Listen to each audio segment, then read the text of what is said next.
Ciao, oggi sono nella LEXUS UX200. In questo video ti mostrerò come gestire i contenuti di Drive Info 1 e 2.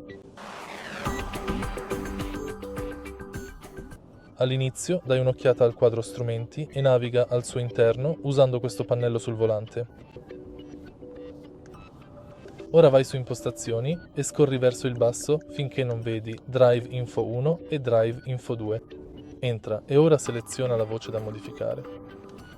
Puoi selezionare il tipo di barra corrente e cambiarlo in distanza, tempo trascorso, velocità media, consumo medio di carburante, consumo attuale di carburante e consumo medio di carburante dopo l'azzeramento, dopo l'avvio, dopo il rifornimento. E lo stesso vale per velocità media, tempo trascorso, distanza.